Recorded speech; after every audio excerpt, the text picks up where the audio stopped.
بسم اللہ الرحمن الرحیم وہو مقتضی الحال مختلف فإن مقامات الکلام متفاوتۃ. مقتضی الحال مختلف ہوں گے اس لیے کہ مقامات الکلام مختلف ہوتے ہیں. مطلب یہ کہ جو شے معتبر شے الشیء المعتبر چیز کا اعتبار کیا گیا ہے اس مقام کے لائق ہے تو یقیناً وہ اس شے معتبر وہ مغایر ہوگا اس شے معتبر کے جو دوسرے مقام کے لائق ہے. ٹھیک ہے. لأن الاعتبار اللائق وہ شے جس کا اعتبار کیا گیا ہے جو اس مقام کے لائق ہے یقیناً وہ اس دوسرے مقام کے جس میں دوسری شے کا اعتبار کیا گیا ہے اس کا مغایر ہوگا. جب مغایر ہے تو مطلب ہے کہ کلام مختلف کلام کے مقامات مختلف تو مقتضی الحال بھی کیا ہے مختلف. وهذا عین تفاوت مقتضیات الاحوال. یہ دیکھا ایک سوال کا جواب ہے.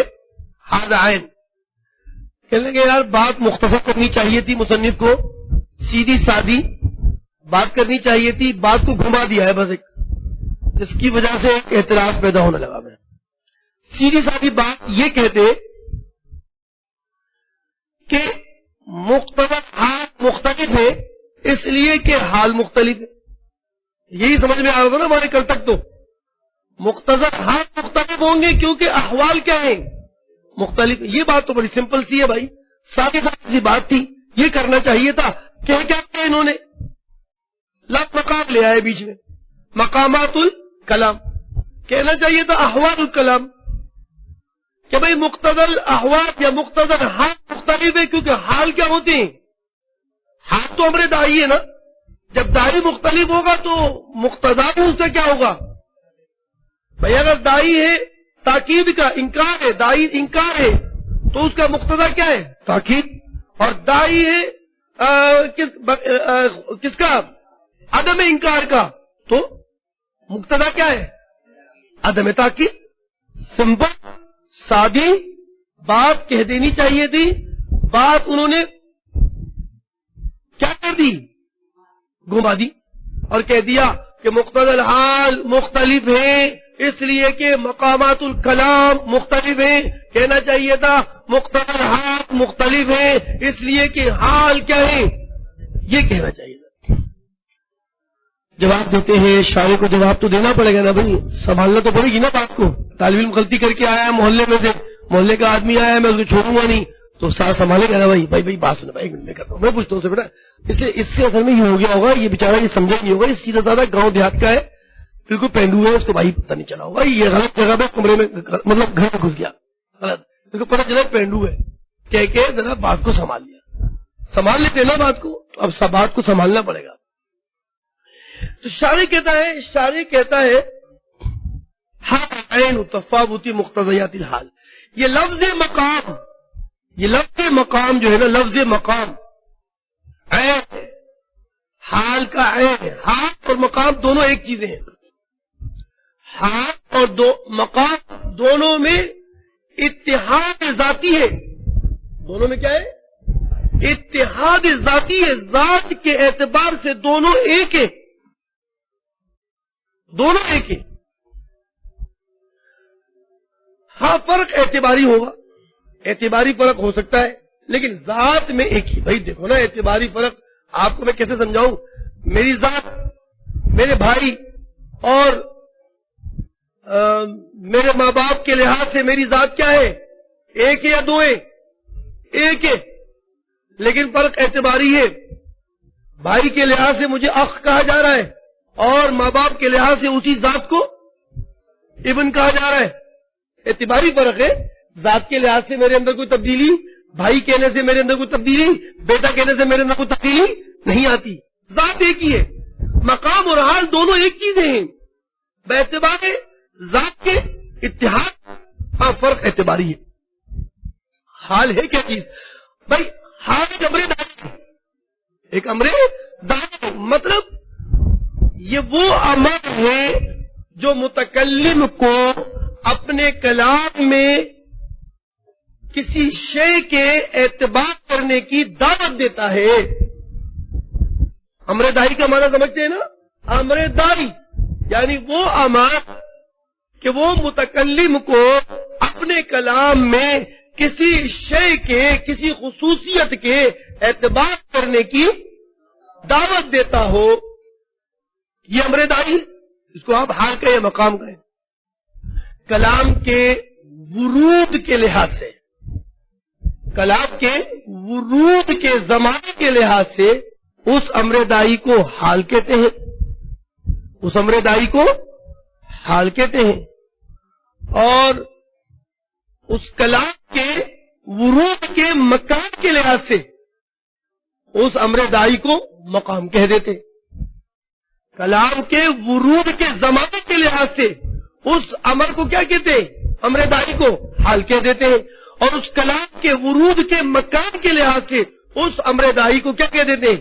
مقام کہہ دیتے ہیں۔ بس یہ فرق ہے، یہ فرق ہے۔ اس کلام کے ورود کا زمانہ دیکھتے ہیں تو اس امر دائی کو حال کہہ دیتے ہیں، اور اس کلام کے ورود کا مکان دیکھتے ہیں تو اس کو، اس حال کو، اس امر دائی کو مقام کہہ دیتے ہیں۔ بس یہ اس وجہ سے کہہ رہے ہیں، ورنہ در حقیقت امر دائی نہ کوئی زمانہ ہے، حال نہیں ہے، اور نہ امر دائی کوئی مکان ہے۔ امر دائی نہ کوئی زمانہ ہے، نہ امر دائی کوئی مکان ہے، بلکہ امر دائی ایک توہم اور ایک تخیلی چیز ہے۔ امر دائی کیا ہے؟ ایک تخیلی چیز ہے کہ ہم سوچتے ہیں، صرف سوچتے ہیں خیال میں کہ یہ شخص منکر ہے، اس منکر کے لیے کلام کو ایسا ہے، بس یہ خیالات ہیں ہمارے، اس بندے کو دیکھ کے ہمارے اندر خیالات پیدا ہوتے، وہ ایک وہی چیز امر دائی بنتی ہے۔ ورنہ در حقیقت امر دائی کوئی زمانہ نہیں ہے، امر دائی کوئی مکان نہیں ہے، بلکہ تخیلی چیز ہے۔ کیا چیز ہے؟ تخیلی چیز ہے، خیالات میں آتی ہے بس۔ اب اسی چیز کو زمانے کے لحاظ سے دیکھ کے اگر آپ نے حال بول دیا، اسی چیز کو اگر زمانے کے مکان کے لحاظ سے دیکھ کے کلام کے مکان، اس کو آپ نے مقام کہہ دیا تو کوئی خاص فرق نہیں پڑے گا۔ حقیقت یہی ہے کہ امر دائی ایک تخیلی چیز ہے بس۔ جب یہ بات آپ نے اتنی سمجھ لی کہ تھوڑا سا اعتباری فرق ہے، باعتبار ذات کے دونوں ایک ہیں، تو لہذا اگر میں کہوں کہ مقامات الکلام متفاوت تو یہ برابر ہے اگر میں یوں کہہ دوں احوال الکلام متفاوتۃ۔ اگر میں کیسے کہہ دوں کہ اگر میں یوں کہہ دوں کہ مقتضی الحال مختلف ہے اس لیے کہ مقامات الکلام مختلف ہیں، اگر میں یوں کہہ دوں مقتضی الحال مختلف ہے اس لیے کہ احوال الکلام کیا ہے؟ مختلف ہے، دونوں باتیں ایک ہی ہیں، دونوں باتیں ایک ہی ہیں۔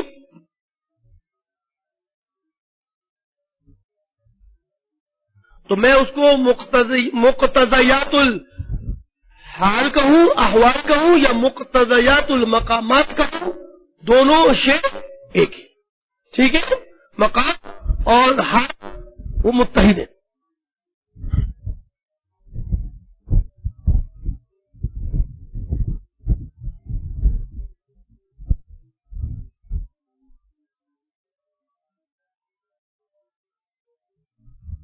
اب یہ بات بالکل مختصراً آپ کو شارح نے بیان کی ہے، میرے باتوں میں اگر یہاں وہاں ہو گئی ہو تو کتاب میں آپ اس کو نچوڑ کے حاصل کر لیں۔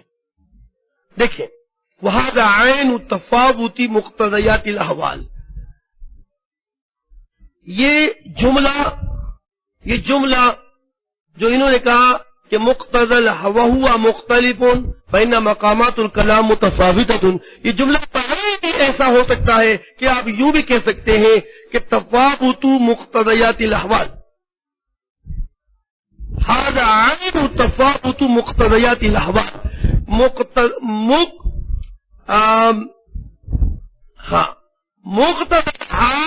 مختلف ہے، فإن مقامات الکلام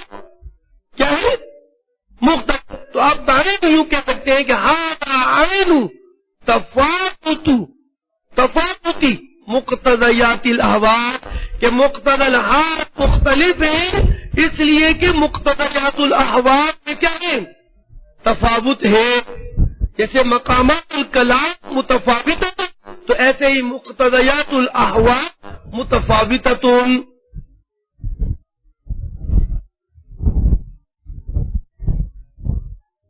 تو کوئی فرق نہیں پڑے گا لفظ مقتضیات الاحوال استعمال کریں یا لفظ مقتضیات المقامات استعمال کریں، کوئی فرق نہیں پڑے گا.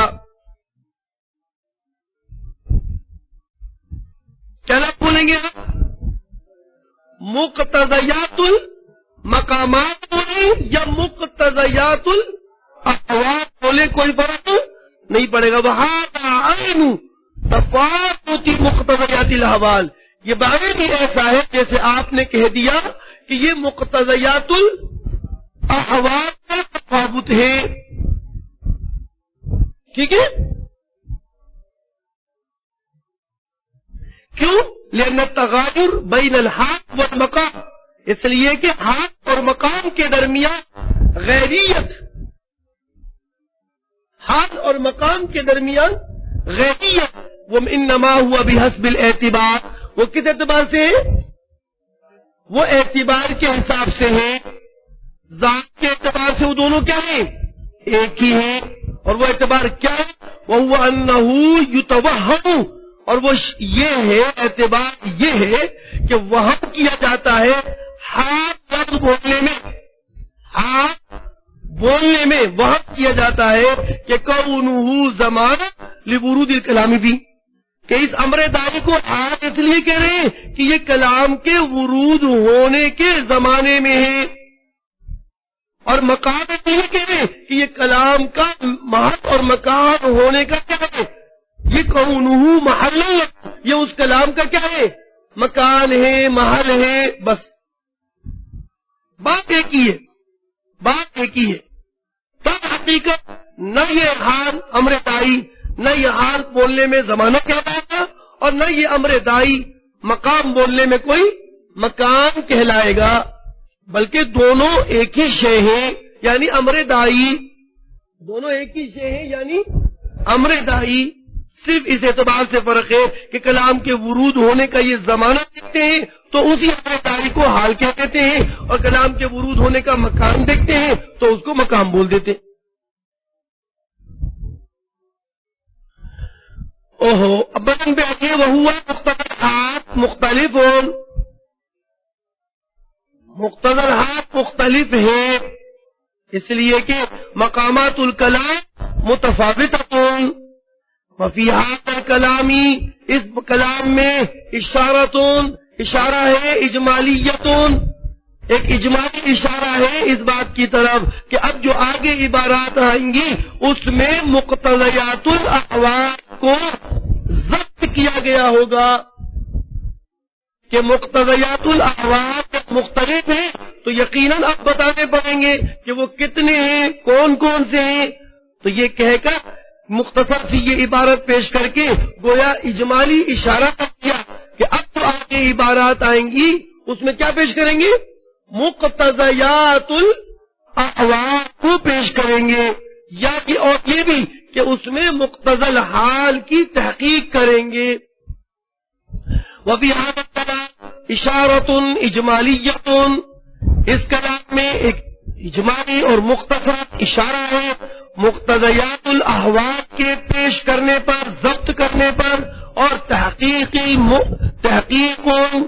اور اس میں اس کلام میں تحقیق ہے لمقتضی الحال. کس کی؟ مقتضی الحال. حال دائی ہے اور مقتضی اس دائی کا اعتبار ہے، اس دائی کا کیا ہے؟ اعتبار ہے. اب دیکھیے شروع ہو گئی ہے. فَمَقَامُ كُلٍّ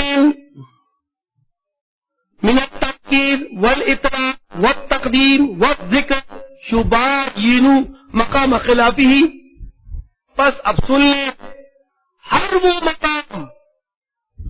مقام جو دائی ہے نکرہ کا، جو دائی ہے مطلق پیش کرنے کا کلام کو، جو داعی ہے تقدیم اور مقدم کرنے کا، جو داعی ہے ذکر کرنے کا، یقیناً وہ مقام اور وہ حال یباطن وہ جدا ہوگا مقام خلاف ہی، ان میں سے ہر ایک مقام کے خلاف کا، یعنی جو مقام تنکیر کا ہوگا وہ مقام تعریف کا نہیں ہوگا، یعنی جو داعی تنکیر کا ہے وہ داعی تعریف کا نہیں ہوگا، جو مقتضی تنکیر کا ہے وہ مقتضی تعریف کا نہیں ہوگا،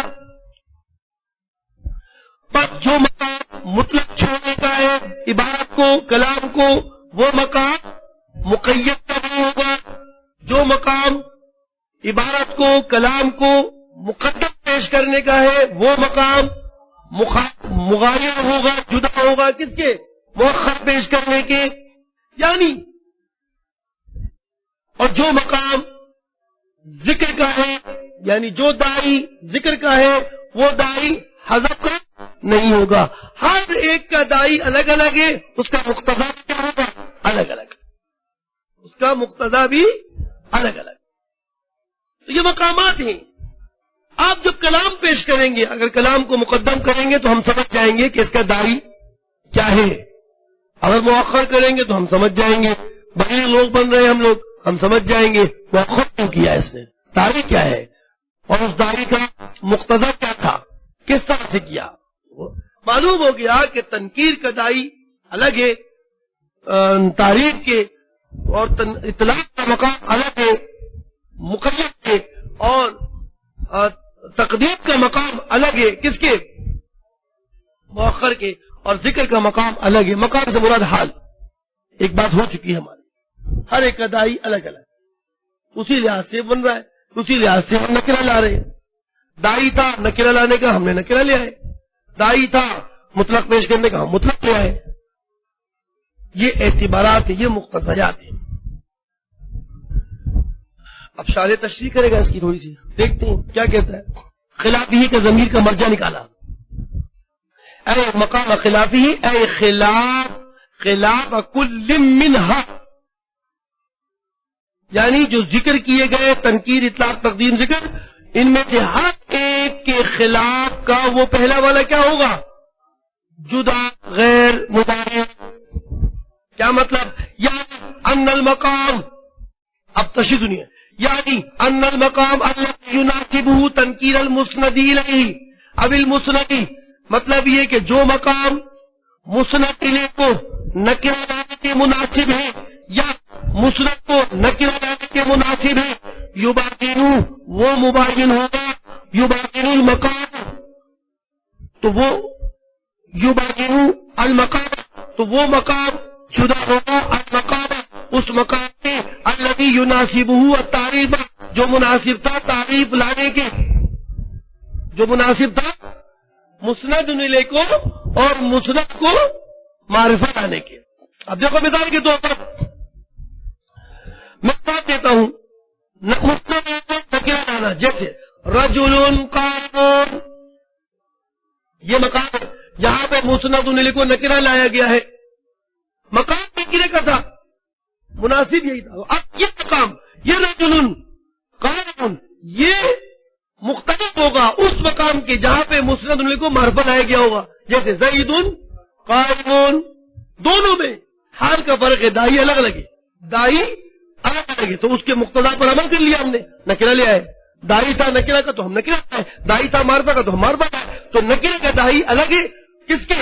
معرفے کے داعی کے۔ تو ہر داعی کا مقتضے کے حساب سے کام کیا ہم نے۔ اسی طرح مسند کو نکرہ پیش کرنا، جیسے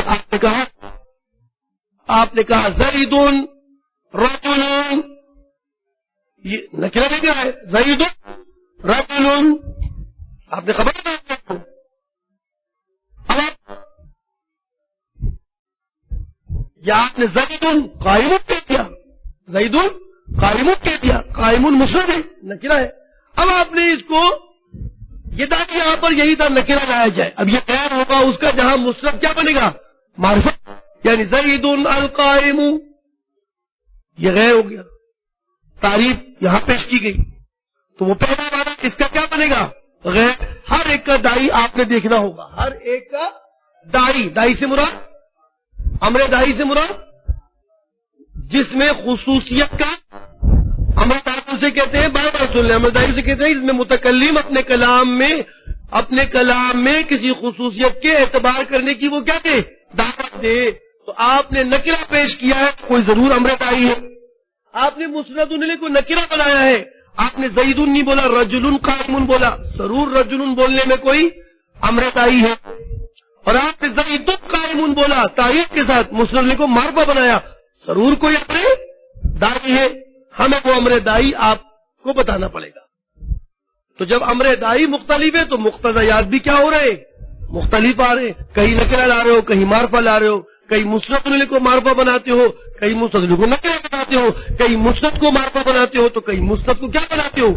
یہ سارے کے سارے مقامات مختلف ہیں، اپنے خلاف کے. بس یعنی ان المقام الذي يناسبه، وہ مقام جس کے مناسب مسند الیہ کو نکرہ پیش کرنا ہے یا مسند کو نکرہ پیش کرنا ہے. یبین المقام الذي يناسبه التعریف، ضرور وہ جدا ہوگا اس مقام کے جہاں پر تعریف کو پیش کرنا کیا ہوگا؟ مناسب.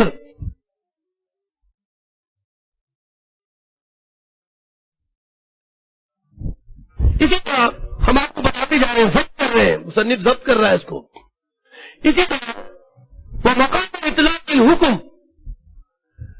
حکم کو مطلق چھوڑنے کا مقام، یہ معاہد ہوگا، یبین ہوگا اس مقام پر جہاں پہ حکم کو مقید پیش کیا جاتا ہے.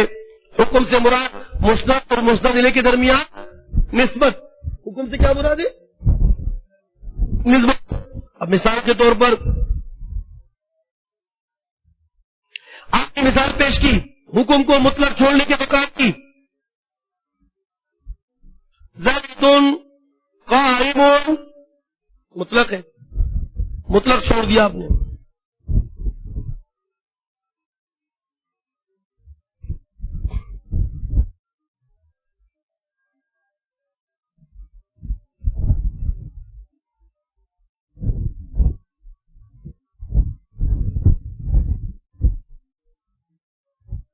اور حکم کو مطلق چھوڑا کسی بھی قید کے بغیر، یہ یقیناً حکم کا مطلق چھوڑنے کا مقام حکم کو مقید کرنے کے مغایر ہوگا. میں مقید کر کے بتا دیتا ہوں، ان زیدا قائم.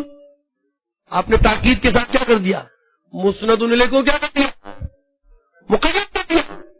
مسند الیہ کو کیا کیا؟ مقید کر دیا. تو یقیناً زید قائم والا مقام جہاں پہ مسند الیہ کو آپ نے مقید نہیں، معذرت، زید قائم میں آپ نے حکم کو مطلق چھوڑا ہے، لیکن ان زید قائم میں آپ نے ان کی تاکید کے ساتھ حکم کو کیا کر دیا؟ مقید کر دیا. اور آپ نے کہا ان زید قائم، یقیناً زید کیا ہے؟ کھڑا ہے. اسی طرح مقام تعلق سے مراد ہے، یہ اصول بتا دیتا ہوں. تعلق کسے کہتے ہیں؟ تعلق کا معنی ہے کہ مسند کا اپنے معمول کے ساتھ تعلق ہونا، مسند کا اپنے معمول کے ساتھ تعلق ہونا، جیسے فعل کا اپنے مفعول کے ساتھ تعلق ہوتا ہے. تو تعلق کو مطلق چھوڑنے کا مقام، تعلق کو مطلق چھوڑنے کا مقام، یہ مقام اس مقام کا مغایر ہوگا جس میں تعلق کو مقید کیا گیا ہوگا، جس میں تعلق کو مقید کیا گیا ہوگا. جیسے مثال کے طور پر میں تعلق کو مطلق چھوڑتا ہوں، ضربت زیدا، تعلق کا معنی یہی تھا، فعل اپنے مفعول کے ساتھ وغیرہ وغیرہ چھوڑ دیا. اب یہ تعلق مطلق ہے، اطلاق ہے. اب میں اس کو مقید کر دیتا ہوں کس کے ساتھ؟ اسی ادا کے قسم کے ساتھ. مثال کے طور پر ما ضربت الا زیدا، ما ضربت الا زیدا، یہ میں نے مقید، یہ مقام مقید کا، یہ مقام مقید کا اس مقام کے مغایر ہے جہاں پر میں نے اس تعلق کو کیا کیا تھا؟ مطلق چھوڑا تھا.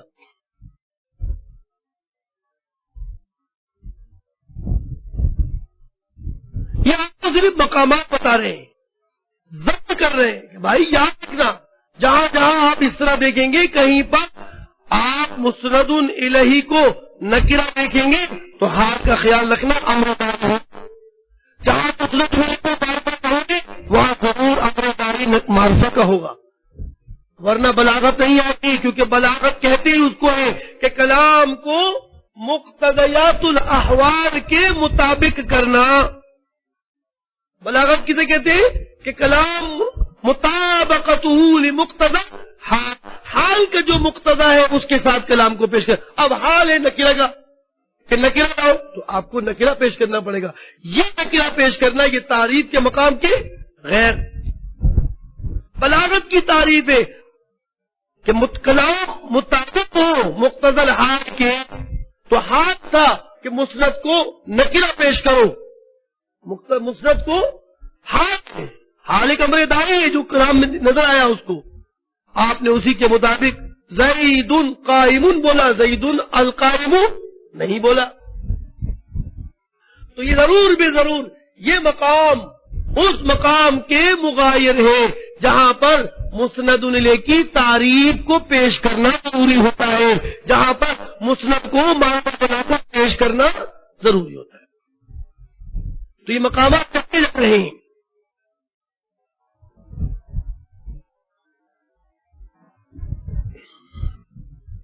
حکم کے مطلق کرنے کا مقام یقیناً حکم کے مقید کرنے کے مقام کے مغایر ہوگا. تعلق کو مطلق کرنے کا مقام یقیناً تعلق کو مقید کرنے کے مقام کے برخلاف ہوگا. مسند الیہ کو مطلق کرنے کا مقام یقیناً مسند الیہ کو مقید کرنے کے مقام کے مخالف ہوگا، مغایر ہوگا.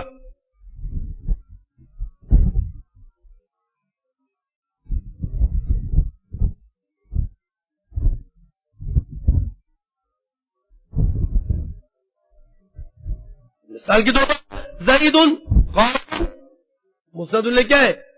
مطلق ہے. زید قائم، مسند الیہ کیا ہے؟ مطلق ہے. لیکن اگر میں کہوں زید الطویل قائم، کیا ہو گیا؟ مقید ہو گیا. کس سے؟ صفت سے مقید کر دیا میں نے، تابع سے مقید کر دیا. ضرور دونوں مقاموں کے اندر کیا ہے؟ آپس میں مغایرت ہے. میرے بچوں میں صرف یہ بتانا چاہتا ہوں کہ جہاں جہاں جس بات کا اعتبار کریں گے وہ اس دوسرے اعتبار کے مخالف ہوگا. حکم کو مطلق کرنے کا مقام حکم کے مقید کے خلاف، تعلق کو مطلق کرنے کا مقام تعلق کو مقید کرنے کے خلاف، مسند الیہ کو مطلق کرنے کا مقام مسند الیہ کو مقید کرنے کے مقام کے. کوئی وجہ تو ہوگی نا. آپ نے کہیں زید قائمون بولا ہے اور کہیں آپ زید الطویل قائمون بول رہے، کوئی وجہ تو ہوگی نا. وہی امر دائی ہے. اسے کیا کہتے ہیں؟ امر دائی ہے. اور اس طرح پیش کرنا کلام کو مطابق لمقتضی الحال بنانا ہے. اب مسند کی میں ایک مثالیں بنا رہا ہوں، ذہن کو دوڑا بھی رہا ہوں. آپ کو یہ تو سمجھ میں آ گیا کہ یہ مقامات مختلف ہو رہے ہیں، لیکن ایک مثالیں دے دے کے بھی کچھ کوشش کر رہا ہوں. اسی طرح مسند کو مطلق کرنے کا مقام یہ اصل میں پچھلا لگ رہا ہے. وہ مقام اطلاقی حکم، وہ مقام اطلاقی تعلق، وہ مقام اطلاقی المسند الیہ، وہ مقام اطلاقی مسند. سب میں لگ رہا ہے، یہ عبارت لگ رہی ہے سب میں، اس لیے میں مطلق کا لفظ آ رہا ہوں. مسند کو مطلق کرنے کا مقام مسند کو مقید کرنے کے مقام کی کیا ہے؟ غیر ہوگا. اب مثال تم بناؤ، ایک جگہ مسند کو مطلق دکھاؤ اور ایک جگہ مسند کو مقید دکھاؤ. بتاؤ میں بتاؤ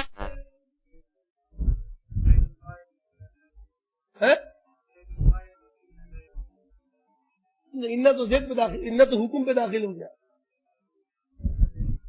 مسند کو مقید کرو، مسند کو، تاکہ میں مثال چاہ رہا ہوں مسند کی کہ ایک جگہ مسند مطلق، دوسری جگہ مسند مقید. مثال میں نے مثال تو دی آپ کو مسند الیہ کی، زیدون قائمون مطلق، مسند الیہ مطلق. پھر میں نے اس کو مقید کیا، کیسے؟ زیدون الطویل قائمون صفت کے ساتھ. اب آپ مسند کو مطلق کریں، چلو مسند کو مطلق میں نے کر دیا، زیدون، میں بتا دوں گا تو بات ختم ہو جائے گی.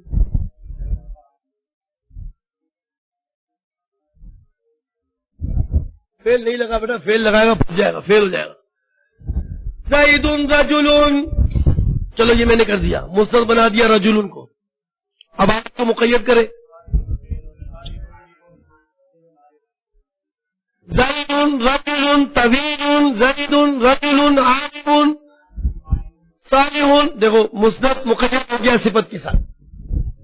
اب یہ مقامات ایک دوسرے کے برخلاف ہیں، یہ مقامات ایک دوسرے کے کیوں برخلاف ہیں؟ کیوں؟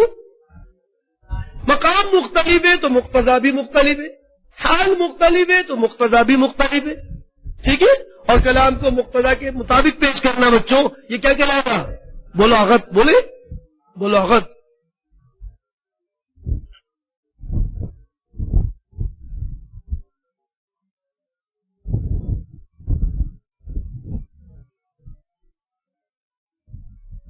اسی طرح متعلق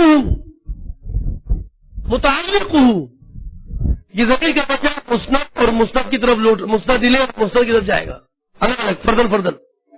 اسی طرح مسند الیہ کے متعلق کا آگے جملہ میں مکمل کرے، اسی طرح مسند الیہ یا مسند کے متعلق کا عبارت لگائے کیا ہے؟ تو مقام اطلاقی متعلقی. بولو ہاں متعلقی. اسی طرح مسند الیہ یا مسند کے متعلق کے مطلق ہونے کا مقام وہ اس کے متعلق کے مقید ہونے کے مقام کے مغایر ہوگا. مثال میں دیتا ہوں، اچھا نہیں، آپ متعلق کی ضمیر کو صرف مسند کی طرف لوٹائیں، صرف مسند کی طرف، اور متعلقی یا اس مسند کے متعلق کے مطلق ہونے کا مقام. مثال زید ضارب رجل، زید ضارب رجل. اب بتائیے یہاں پر مسند کا متعلق کیا؟ نہیں، مسند تو خود ضارب ہے، اور اس کا متعلق کیا؟ رجلن. مطلق ہے، مطلق ہے.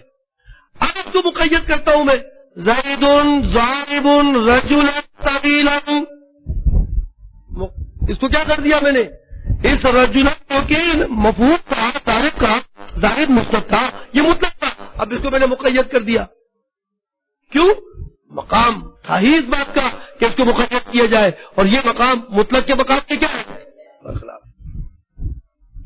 بچوں اسی طرح سے سب چیزوں میں یہ بات یاد رکھیں، ہر مقام دوسرے مقام کے برخلاف ہوتا ہے.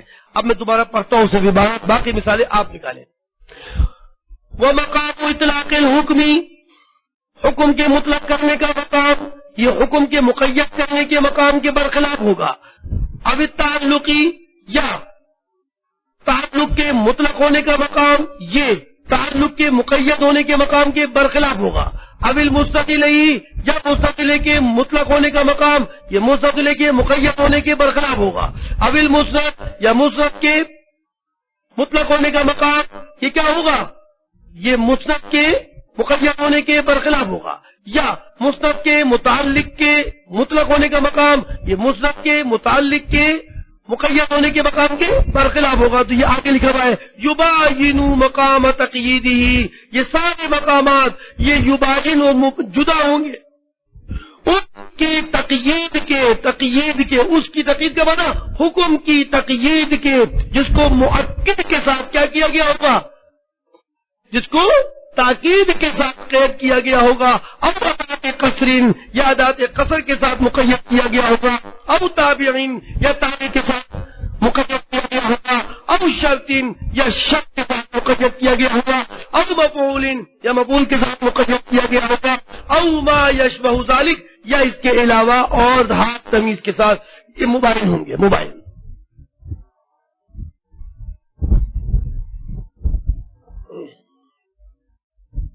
اسی طرح مسند کی تقدیم کا مقام یا مسند کی تقدیم کا مقام یا مسند کے متعلقات کی تقدیم کا مقام یبین مقام تاخیر ہی، یہ مباین ہوگا مسند لینے کی یا مسند کی یا متعلقات کے تاخیر کے مقام کے. جہاں مسند کو مقدم کیا ہے آپ نے زید قائم، یہ ضرور مختلف ہوگا اس مقام کے جہاں پہ مسند الیہ کو آپ نے کیا کیا ہوگا، مؤخر کیا ہوگا. فی الدار رجل قائم یا رجل فی الدار زید فی الدار.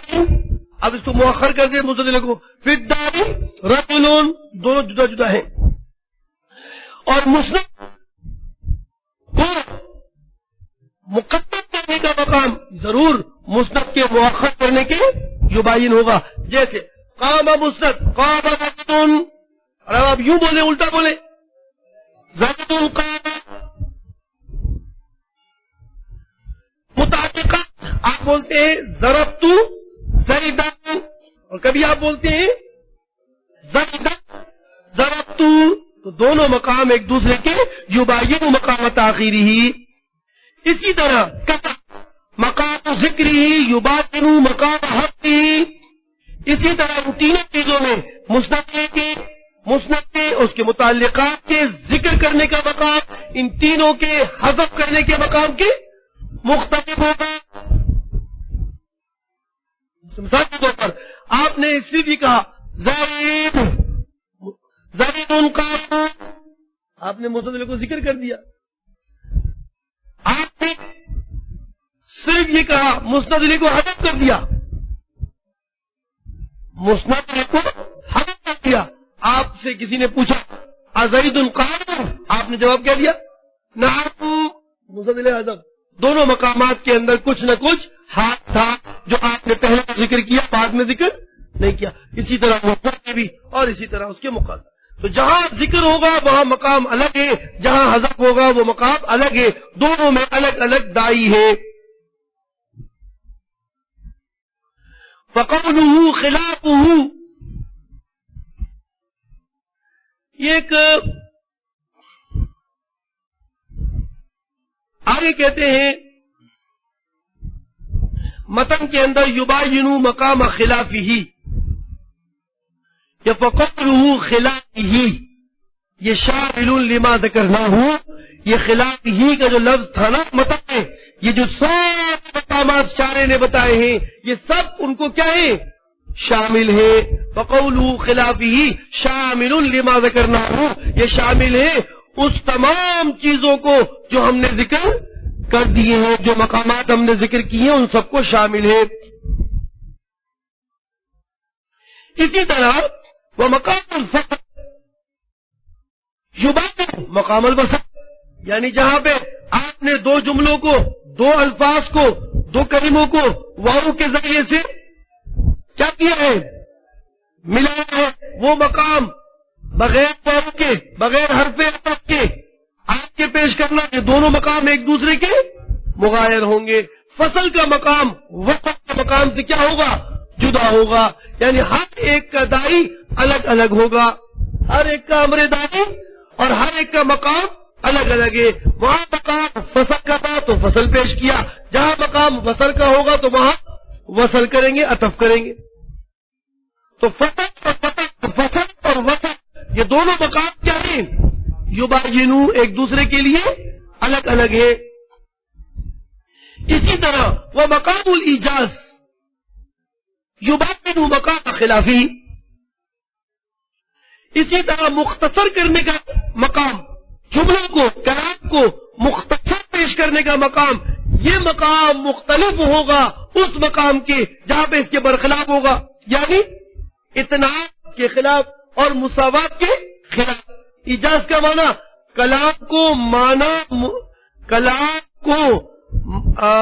کلام کے معنی مراد کو مختصر الفاظ میں بیان کرنا، اتناع کا معنی کلام کے معنی مراد کو طویل الفاظ میں بیان کرنا، اور مساوات کا معنی کلام کے معنی مراد کو برابر برابر لفظوں کے ساتھ پیش کرنا، نہ زیادہ طویل نہ زیادہ اختصار۔ تو یقیناً ایجاز کا مقام اتناع کے مقام کے برخلاف ہوگا، یقیناً ایجاز کا مقام مساوات کے مقام کے برخلاف ہوگا۔ اسی طرح خطاب الذکی ما خطاب الغبی، اسی طرح ذہین آدمی سے خطاب کرنا اور کلام بولنا یہ مقام مختلف ہوگا اس مقام کے جہاں پہ غبی کے ساتھ کیا ہوتا ہے، خطاب ہوتا ہے۔ ذکی کے ساتھ خطاب ہونے میں کلام میں اشارات استعمال ہوں گے، کلام میں اشارات استعمال ہوں گے، کیونکہ وہ خفیہ باتوں کو کیا کر لیتا ہے، لطائف کا ادراک خود ہی کر لیتا ہے، جبکہ غبی سے کلام کرنے میں آپ کو کلام میں اشارات استعمال نہیں کر رہے ہوں گے، واضح کرنا ہوگا۔ تو یقیناً ذکی کا خطاب وہ غبی کے خطاب کے مقامات کے خلاف ہوگا۔ وَلِكُلِّ كَلِمَةٍ مَا صَاحِبَتِهَا مَقَامٌ، اسی طرح ہر کلمہ اپنے مصاحب کے ساتھ جو مقام رکھتا ہے وہی کلمہ دوسرے مصاحب کے ساتھ مقام مخالف ہوگا۔ مطلب ایک کلمہ کو آپ نے ان کے ساتھ پیش کیا، ایک کلمے کو آپ نے کس کے ساتھ پیش کیا، ان کے ساتھ پیش کیا، اسی کلمے کو جب آپ اذا کے ساتھ پیش کریں گے، مصاحب بنائیں گے، تو وہ مقام جو ان کا تھا وہ مختلف ہوگا کس کے ساتھ، اذا کے مقام کے ساتھ۔ تو وَلِكُلِّ كَلِمَةٍ مَا صَاحِبَتِهَا، ہر کلمہ اپنے مصاحب کے ساتھ مقام ایک مقام رکھتا ہے جو مقام اس مصاحب کے اس کلمے کے دوسرے مصاحب کے ساتھ ہو۔ تو بچوں خلاصہ یہ نکلا کہ مقتضیات الاحوال مختلف ہیں، اس لیے کہ احوال کیا ہیں، مختلف ہے، تو لہذا احوال کا خیال کرتے ہوئے کلام کو مقتضیات الاحوال کے مطابق پیش کرنا، یہ کیا کہلائے گا، کیا کہلائے گا، بلاغت بالکلام۔ جہاں ہاتھ تنکیر کا ہے وہاں نکرہ لائیں گے، جہاں ہاتھ تعریف کا ہے وہاں تعریف، اس کے برخلاف کرو گے تو بلاغت سے نکل